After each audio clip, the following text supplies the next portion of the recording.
আসসালামু আলাইকুম। কেমন আছো আমার প্রিয় সকল বন্ধুরা? আশা করি তোমরা সকলে অনেক অনেক ভালো আছো, আনন্দে আছো, সুস্থ আছো। আলহামদুলিল্লাহ আমিও অনেক ভালো আছি। প্রথমেই জানাই আমার সকল বন্ধুদের জন্য রইল অসংখ্য ধন্যবাদ, অনেক অনেক ভালোবাসা ও শুভকামনা। আজকে আমি তোমাদের সঙ্গে শেয়ার করতে চলেছি বসন্তের আগমনে একটা অসাধারণ স্বাদের রেসিপি। বসন্তের আগমনে কিন্তু এই কচি নিম পাতা পাওয়া যায়। যখনই দেখবে বসন্তের আগমন শুরু হয়ে গেছে, কচি নিম পাতাও কিন্তু শুরু হয়ে গেছে পাওয়া। তো এই কিছুটা সময়ের জন্য এই কচি নিম পাতা থাকে। এই কচি নিম পাতাকে আমরা অনেকদিন স্টোর করে রাখতে পারি। আর কচি নিম পাতা কিন্তু আমাদের স্বাস্থ্যের জন্য এই সময় খাওয়াটা ভীষণ উপকারী।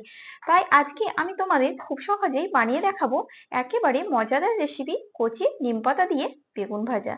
এই কচি নিম পাতা বেগুন ভাজা কিন্তু সাদা ভাতের সঙ্গে জাস্ট দারুণ লাগে। প্রথম পাতে এ ধরনের রেসিপি থাকলে কিন্তু ভীষণ ভালো লাগে। আর এটা কিন্তু খুবই অল্প সময়ের জন্য পাওয়া যায়। তাই এই সময়টা কিন্তু প্রতিদিন পারলে তোমরা নিম বেগুন ভাজা খাও স্বাস্থ্য ভালো রাখতে। তো চলো দেখে নাও আমি কিভাবে নিম বেগুন রেসিপি বানিয়ে থাকি। তার জন্য এখানে আমি একটা বেগুন নিয়ে নিয়েছি, মোটা সাইজের বেগুনটাকে এখন আমি কেটে নেব।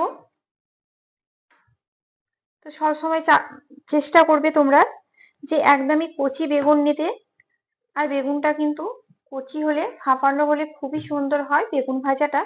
তোমরা এটা কিন্তু সকলেই জানো। দেখো এখন আমি দুভাগ করে নিলাম বেগুনটাকে, তারপর এভাবে কিন্তু আমি কেটে নিচ্ছি বেগুনটাকে। এখন আমি বেগুনটাকে টুকরো টুকরো করে কেটে নেব, কারণ এ ধরনের বেগুন ভাজা একটু ছোট ছোটই ভীষণ ভালো লাগে ভাতের সঙ্গে। তাই আমি দেখো ছোট ছোট করে কেটে নিচ্ছি।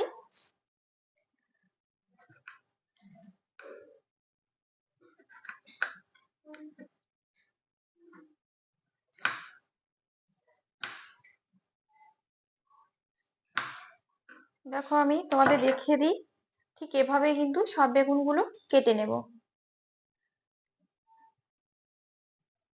তো দেখো আমি কিন্তু সব বেগুনগুলোকে কেটে রেডি করে নিয়েছি, একটা গোটা বেগুন। তো ছোট ছোট টুকরো টুকরো করে বেগুনটাকে প্রথমে কেটে নিলাম। তোমরা দেখলে এখানে আমি পরিমাণ মতো বেগুনের উপর দিয়ে দিচ্ছি লবণ। পরিমাণ মতো লবণ দিয়ে দিলাম। এই বেগুনে কিন্তু হালকা লবণ ভালো লাগবে না, লবণটা যেন ঠিকঠাক হয় সেভাবেই কিন্তু লবণটা দেবে। আর এখানে দিয়ে দিচ্ছি আমি পরিমাণ মতো হলুদের গুঁড়ো। তো এখানে পরিমাণ মতো হলুদ দিয়ে দিচ্ছি। তারপর এটাকে ভালোভাবে হাতে পুরোটাকে আমি মেখে নেব, যেন সবগুলো বেগুনের গায়ে হলুদ এবং লবণটা সুন্দরভাবে লেগে যায়। তো এদিকে বেগুন কিন্তু আমার রেডি হয়ে গেল। তো এখানে আমি দেখো একগুচ্ছ নিম পাতা নিয়ে নিয়েছি। এটা তোমরা নিশ্চয়ই দেখে বুঝতেই পারছো যে এটা নিম পাতা। এটা কিন্তু কচি নিম পাতা, একদম কচি কচি নিম পাতা, লাল লাল দেখতে পাচ্ছ। এটা যখন সবুজ হয়ে যায় খেতে কিন্তু তখন ভালো লাগে না। এ ধরনের যখন একটু পাতাগুলো লাল লাল হয়ে থাকে আর একদমই ছোট ছোট কচি থাকে তখন কিন্তু খেতে ভীষণই ভালো লাগে। তো এই কচি পাতাটাকে আমি সুন্দরভাবে ধুয়ে নিয়েছি। এখন কিন্তু আমি এগুলোকে চাকুর সাহায্যে দেখো ছোট ছোট করে সুন্দরভাবে কেটে নেব। তোমরা যে যে যেভাবে পছন্দ করো, কাঁচি দিয়ে হোক বটি দিয়ে হোক কেটে নিতে পারো। তো এখানে দেখো আমি কেটে নিলাম। এটা অবশ্যই কুচি কুচি করে কেটে নিবে, তাহলে করে বেশি ভালো হবে। এটা সুন্দর করে একদমই ছোট ছোট কুচু কুচু কুচু কুচু করে কুচো করে কেটে নিতে হবে। তো দেখো এখানে কিন্তু আমি কুচো কুচো করে কেটে নিয়েছি। এই যে এখানে আছে যে পাতাগুলো সেগুলো কিন্তু আমি নিয়ে নেব, আর বাকি এই গোড়ার অংশটা কিন্তু ফেলে দেব।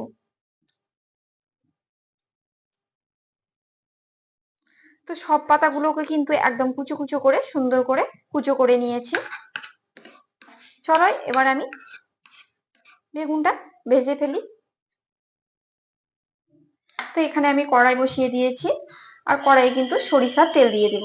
আর এখানে আমি পরিমাণ মতো তেলও দিয়ে দিলাম। এই বেগুনে কিন্তু খুব বেশি তেল লাগে না। তো দেখো এখানে আমি তেল দিয়ে দিয়েছি, আর তেলের উপরে আমি এখন কুচানো পাতাগুলোকে দিয়ে দিচ্ছি। কুচানো পাতাগুলোকে দিয়ে দিলাম, তারপর কিন্তু এটাকে আমি মুচমুচে করে ভেজে নেব। কুচানো পাতাটাকে অবশ্যই মুচমুচে করে ভাজবে, তাতে করে বেগুনের টেস্টটা কিন্তু দ্বিগুণ বেড়ে যায়। এটা যদি কাঁচা কাঁচা থাকে তাহলে কিন্তু একদমই ভালো লাগবে না খেতে। তো এখন আমি দেখো এটাকে সুন্দরভাবে তেলের উপরে দিয়ে মুচমুচে করে নিচ্ছি। আর পাতাগুলো দেওয়ার সঙ্গে সঙ্গে দেখবে একদমই মুচমুচে হয়ে যায়। এখানে দিয়ে দিলাম। তারপর কিন্তু আমি লবণ আর হলুদ মেখে রাখা সেই বেগুনগুলোকে দিয়ে দিচ্ছি তেলের মধ্যে। তারপর একটুখানি নেড়ে চেড়ে দিলাম। দেখো সুন্দরভাবে একটু হাই ফ্লেম দিয়ে এটাকে নেড়ে নিচ্ছি।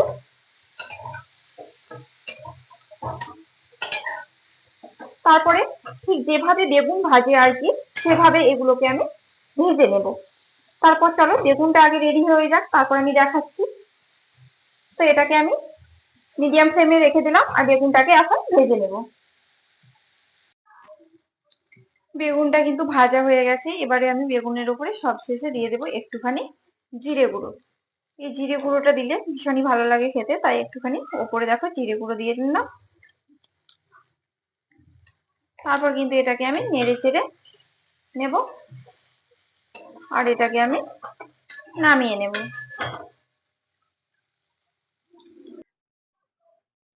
রেডি হয়ে গেছে আমার নিম বেগুনের রেসিপি, নিম বেগুন ভাজা। মাশাআল্লাহ, দেখো কত সুন্দর হয়েছে। এটা কিন্তু খেতে ভীষণই ভালো লাগে। তোমরা অবশ্যই একবার নিম বেগুন ট্রাই করে দেখো, ভীষণ ভালো লাগবে। যারা বেগুন ভাজা খেতে পছন্দ করো না তারা কিন্তু একবার এই নিম বেগুন ভাজা খেয়ে দেখো, দেখবে এরকম বেগুন ভাজার থেকে নিম বেগুন ভাজা কিন্তু অনেক ভালো লাগে খেতে। তো চলো আজকের এই নিম বেগুন রেসিপিটি কেমন লাগলো তোমরা কিন্তু কমেন্ট বক্সে অবশ্যই জানাতে ভুলো না। আর ভালো লাগলে আমার চ্যানেলটিকে ছোট্ট একটা লাইক, শেয়ার, কমেন্ট ও সাবস্ক্রাইব করে আমার পাশে থেকো। সবাই অনেক অনেক ভালো থেকো, সুস্থ থেকো। দেখা হচ্ছে তোমাদের সঙ্গে নেক্সট রেসিপিতে। আল্লাহ হাফেজ।